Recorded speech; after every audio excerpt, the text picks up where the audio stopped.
Put that in the blooper reel. Well, that's what the intro of the video is stuff that's funny. So let me be funny. Dang it.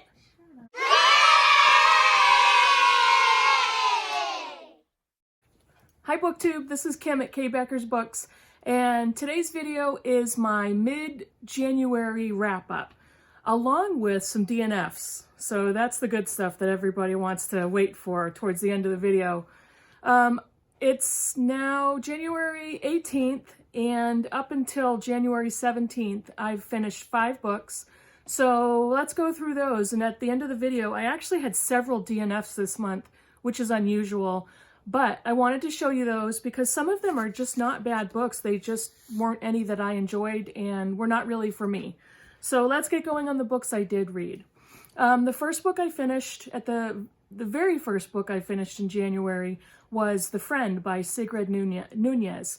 And the interesting thing is the first 2 books of the year were both books written by women about depressed women authors in New York City. I have no idea how that happened. I didn't do that on purpose. But they were very different books. So The Friend from Sigrid Nunez is the 2018 National Book Award winner. And I read that on my Kindle. And it's the story of a woman in New York City, an author and a professor, who loses her best friend to suicide. And this best friend is a male best friend who at one point was her mentor and a teacher, professor. He is known for philandering and having relationships with his students. He was also on his 3rd marriage when he killed himself. After his death, he left his 180-pound Great Dane to his best friend. And she lives in a 500 square foot apartment in New York City and has to figure out what she's going to do with this giant dog. The story is ultimately a book about grief and about dealing with loss. And eventually the dog becomes the proxy for her best friend. The format of the book is interesting because it starts off where she's speaking to him after his death, not the dog, the friend. And so it's her one-sided conversation with her best friend who's now dead. And the book goes on to become snippets and vignettes and thoughts of hers that are written on the page. So it's an interesting format. It's not a linear novel from beginning to end. The story is not cohesive and chronological. And towards the end of the book, you notice that she's not speaking to her friend as much as she's speaking to the dog. So it was a very interesting book. I did enjoy it. And it was the first of the books written by women authors who are depressed in New York City. Interesting. The second one I read was Rabbits for Food. This was an interesting one. I looked at the cover and was instantly attracted to the cover. And when I read about the story, I was interested to read it. So I checked it out from my library. This book is from Binnie Kirshenbaum. I think that's how you say her name. If not, I'll put a note on the bottom correcting myself. This book is a book about a woman whose name is Bunnie. The author's name is Binnie Kirshenbaum. The character's name is Bunnie. And the title is important to Bunnie's life because we see flashbacks into Bunnie's early life as a child and the dynamics in her family, and why she received the name Bunnie, which is her actual name and not a nickname. So Bunnie, the book starts with her and her husband, and she is wallowing in major depression in her apartment. She can't function. She has not been taking care of herself and her personal hygiene. She can't stop crying. She's not eating. And her very understanding, very loving husband is trying to support her in this. And in the very beginning of the book, they are contemplating going to a New Year's Eve party with a group of friends. And her husband continues to ask her, "Are you sure you want to do this? Are you sure you want to do this?" And she says, "Yes, I want to go to the party." But he's trying to get her to eat. He's trying to get her to wash. And eventually she does. She takes a shower. She gets herself ready for the party. And the whole time you hear her inner monologue of how she's feeling, she's dictating the quality of her life, the events of her life, her relationship with her husband. And so you're listening to her. They eventually do go out to eat at a Chinese restaurant for New Year's with a group of 4 other friends. They're all married couples. Come to find out, the restaurant they go to has a transparent floor where there are koi goldfish swimming underneath, and you can see them through the floor. And at the table where Bunnie and her group of friends are sitting, she looks down at the floor and she notices one of the goldfish is dead, and it's still floating in the water, and she can see it. So they report that to the management, and the management tells them, oh, absolutely, we'll take care of this as soon as we can. But they don't. Now, Bunnie is a vegetarian, and so this is alarming to her, and it's very disturbing. So they go on to get into their dinner, and she goes out of the restaurant onto the sidewalk for a cigarette. When she comes back in, one of her friends has already ordered for the table. And one of the dishes he orders is octopus. She starts to panic. She can't believe that he insensitively did that. She is disgusted, and she can't stop her rising panic and her anxiety. So she ends up stabbing herself in the thigh with a fork. After that, it's pretty clear she needs professional help. She is brought to a psychiatric hospital, and the story goes from there. She believes at first that all the other patients in the hospital are weirdos or freaks, and she doesn't stop to contemplate that these are people just like her who are dealing with and trying to cope with mental illness and who have lives just like her, and they have their own stories, and they are real people with baggage and with disorders that they need to deal with, and with stuff that they have to put on hold as well as her. Eventually, she starts to get to know everybody a little bit better, and her compassion level rises. And so that's what the rest of the book is. Again, I enjoyed this one too. This one was an odd one only because the ending was really abrupt, so I didn't get a lot of closure with that, but I really did enjoy the book. The third book I finished in the month of January, it was a rough one because this is called Asking for It by Kate Harding, and the subtitle is The Alarming Rise of Rape Culture and What We Can Do About It. So I picked this up as a nonfiction read for the month because one of my personal goals is to read more nonfiction. I had to read this in little pieces because I was so it was so disturbing and so disgusting, and the content was very detailed. So she has many instances that she describes of what specific women went through. And so the book concentrates on mostly women, but she does acknowledge that it's not only women who deal with rape who have survived sexual assault. But this particular book and most of the context of it deal with women. So she did some extremely thorough research to gather not only statistics, but personal stories from women.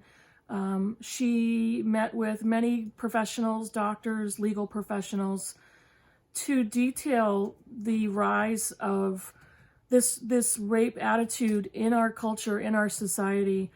She talks a little bit about some political attitudes, but this book was written before Donald Trump was elected president, and it was written before the Me Too movement, also written before a lot of stories of sexual assault were put in the media that we know of. It was written before the Chanel Miller book.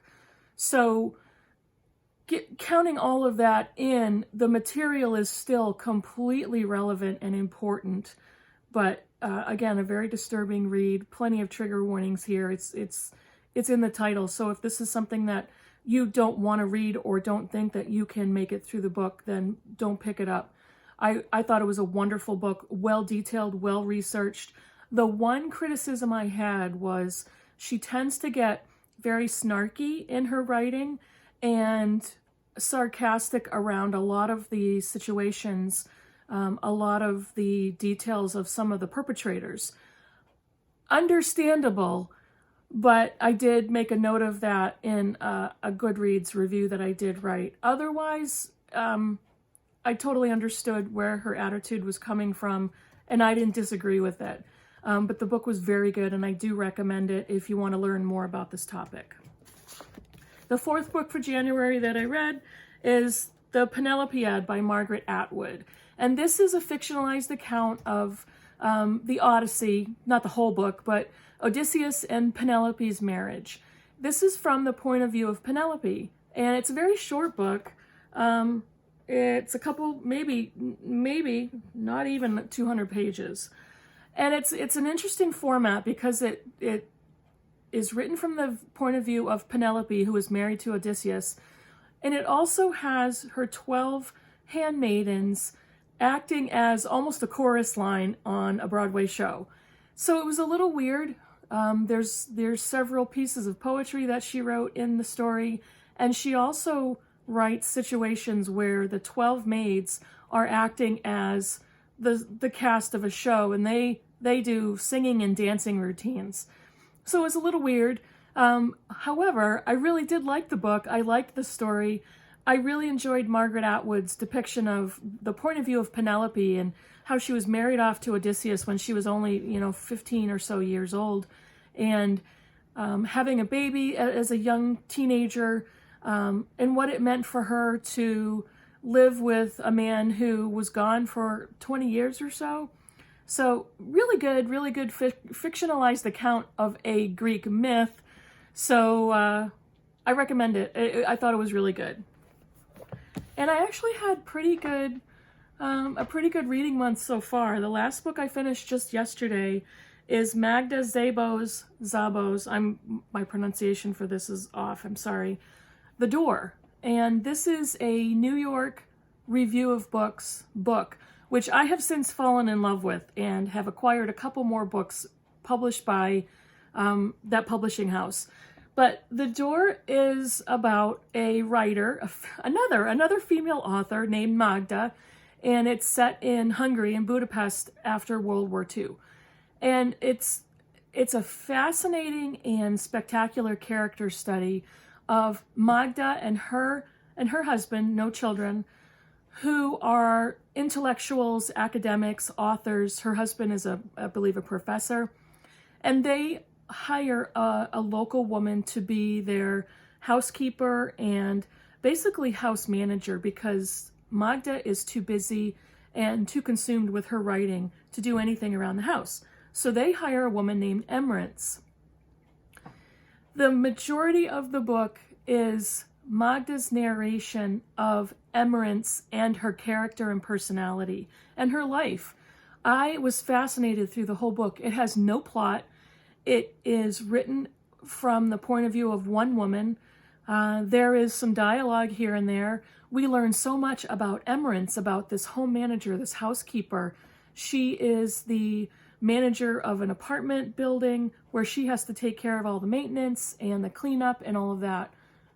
This was fascinating because she superbly writes so much material about the character of one woman, and you would think you would get bored, but I wasn't bored for a second of reading this book. There's so much backstory that leads you to understand where these two women are coming from. And towards the end of the book, the situation is turned, and the care that Emrance was giving to Magda and her husband flips. And it's not a twist, but it's a definite difference in story, and fascinating. Really love this book. You should buy this one. Okay, so those were the 5 books I finished in January so far. I have 5 DNFs, and I'm not going to go through a lot of these in detail. I'm just going to quickly go through so the video doesn't get too long. The first one I DNF'd is Ali Smith's Winter, and this is the second book in the seasonal quartet. I did read Autumn, and I really enjoyed that one. But I started to read Winter, and I've decided that I don't think Ali Smith is an author for me. I read Autumn, and I also read one of her short story collections, Public Library. I had to start that book twice. I started it, finished it halfway, and I'm like, I don't know if I really enjoy this. But then I read another of the stories further on in the book, and then finished it. Wasn't my favorite, but it's very good.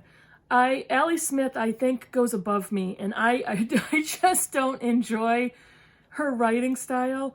but she is an exceptional writer, just not for me. So I DNF'd this one about halfway through. The next one I DNF'd was definitely a book out of my comfort zone, and that's Nora Roberts' Year One. Nora Roberts, as we probably all know, is known as a romance writer. She also writes crime books under the pseudonym J.D. Robb. But this one is a supposed dystopian story that is the first of a trilogy. So far, it's a trilogy. The third book just came out. I started reading this one because I wasn't interested in reading a Nora Roberts book that was a romance or a crime thriller.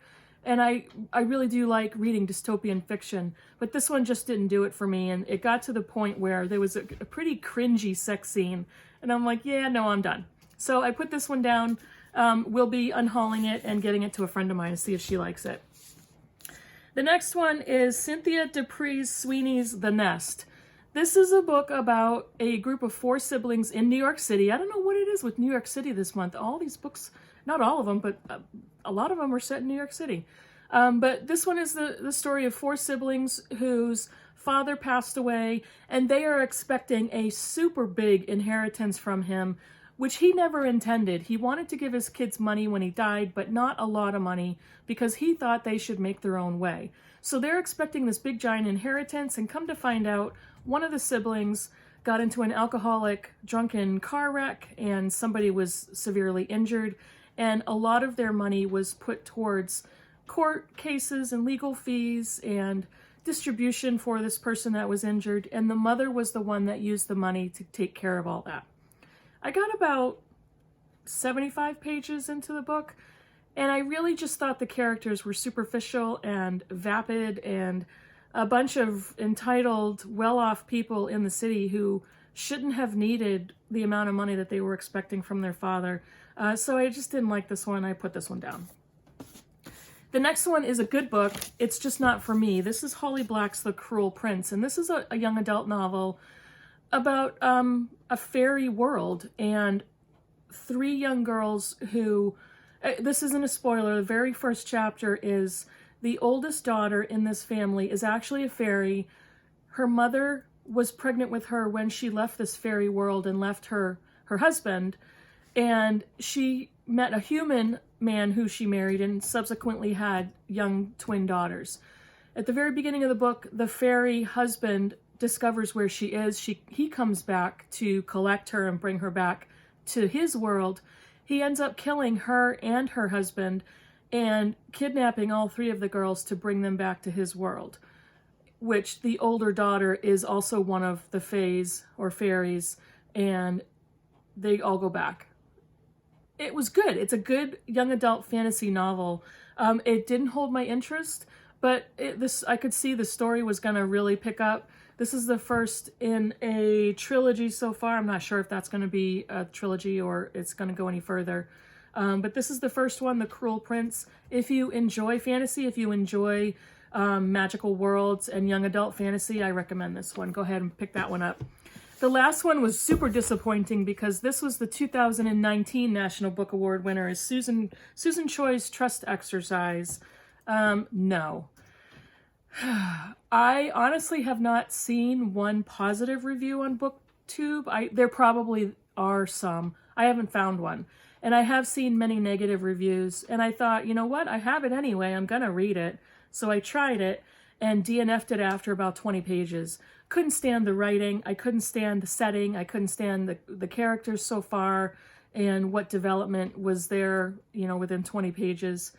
I was really disappointed with that, and what I've come to realize is I need to be careful if I'm going to pick up brand new releases or brand new fiction to really think I want to read them. And this one attracted me because it was a prize winner. And I need to put that into perspective. Just because a book is a prize winner doesn't mean it's going to be good and doesn't mean I'm going to love it. So I DNF'd this one. And this one I just really didn't like.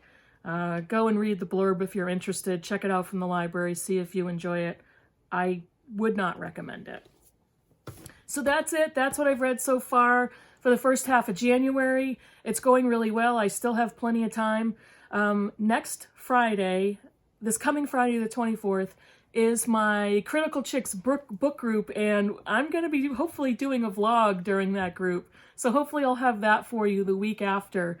But I am going to do another video coming up probably later on the coming week on a very small book haul, or I'm going to keep it small because I wanted another one of my personal goals for this year is to read more books from my own shelves and to not spend too much money buying new books. So far, January has been an epic fail, but it hasn't been a crazy amount of books, and it hasn't been a giant amount of money that I've spent so far, but I have acquired some books. However, I have unhauled dozens of books, and I just have to remind myself not to think I can replace them with new ones, one for one.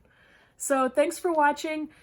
Subscribe and comment below. Come back when my next video pops up in your subscription feed, and I'll talk to you soon. Thanks for watching. Bye.